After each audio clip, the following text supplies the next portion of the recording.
Kami dari kelompok 8 mata kuliah manajemen makro Islam akan menyampaikan hasil diskusi kami yang berjudul instrumen moneter. Perkenalkan, nama saya Farija Lubis dan 3 rekan saya. Yang pertama Nur Aman, yang kedua Dia Safira, yang ketiga Melenia Virgina. Untuk kelanjutannya saksikan terus video ini. Assalamualaikum warahmatullahi wabarakatuh. Perkenalkan, nama saya Nur Aman. Yang pertama yaitu macam-macam instrumen moneter. 1. Kebijakan operasi pasar terbuka atau open market operation. Operasi pasar terbuka dikeluarkan oleh Bank Sentral atau Bank Indonesia untuk menambah atau mengurangi jumlah uang beredar yang ada di masyarakat dengan cara menjual sertifikat Bank Indonesia atau membeli surat-surat berharga di pasar modal atau saham. Yang kedua yaitu kebijakan diskonto. Kebijakan ini juga dikeluarkan oleh Bank Sentral untuk menambah atau mengurangi jumlah uang yang beredar di masyarakat dengan cara menaikkan suku bunga di bank. Kebijakan ini dikeluarkan agar masyarakat menabung uangnya di bank. Selanjutnya pembahasan yang kedua, instrumen moneter konvensional. Suatu otoritas moneter mempunyai pengaruh yang sangat penting walaupun secara tak langsung terhadap arah tingkat harga, output, dan nilai tukar uang di suatu negara. Otoritas moneter, Bank Sentral, melakukan hal tersebut melalui kemampuannya dalam mengendalikan penawaran uang dan kredit bank, serta melalui pengaruhnya terhadap tingkat suku bunga, arus kredit, dan perkembangan sektor finansial pada sebuah perekonomian. Kebijakan cadangan kas. Naik atau turunnya kas di suatu bank ditentukan oleh kebijakan Bank Sentral sebagai pemegang wewenang untuk mengatur kas.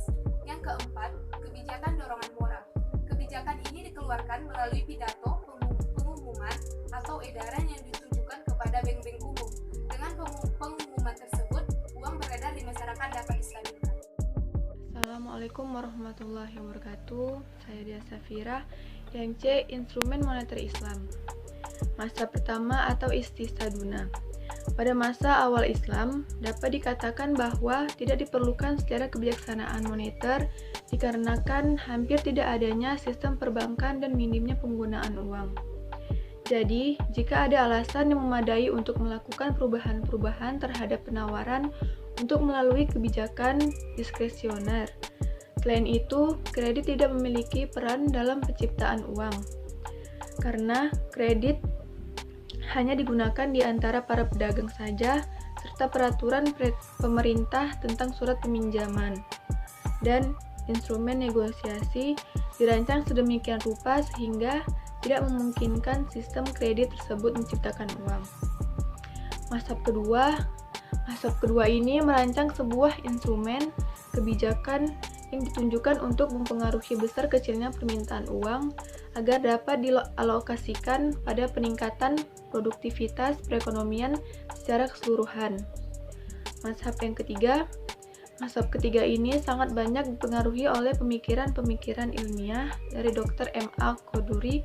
Sistem yang kebijakan moneter yang dianjurkan oleh mazhab ini adalah syuratik proses, yaitu di mana suatu kebijakan yang diambil oleh otoritas moneter adalah berdasarkan musyawarah sebelumnya dengan otoritas sektor real. Assalamualaikum warahmatullahi wabarakatuh.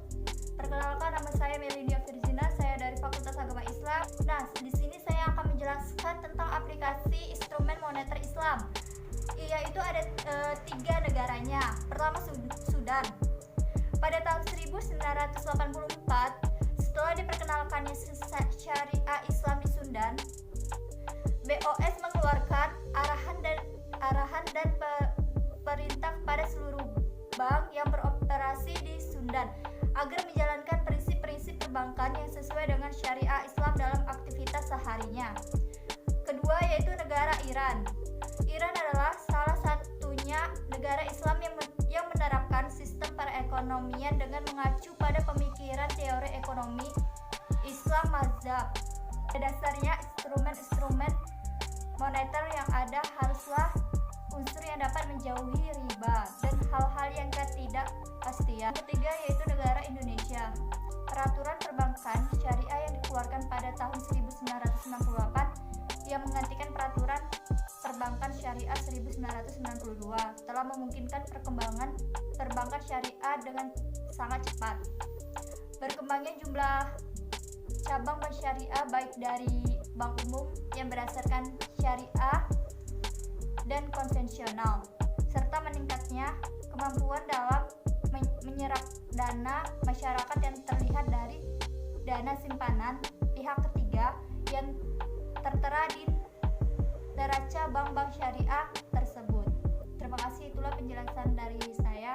Wassalamualaikum warahmatullahi wabarakatuh. Nah, begitulah hasil diskusi kami mengenai instrumen moneter. Jika ada salah-salah kata atau tutur kata yang tidak sopan atau dalam pembuatan video ini tidak sopan di mata kawan-kawan dan dosen, kami meminta maaf sebesar-besarnya. Kepada Allah kami minta ampun, dan kepadanya lah kita akan kembali. Billahi fisabil haq fasabitul khairat. Wassalamualaikum warahmatullahi wabarakatuh.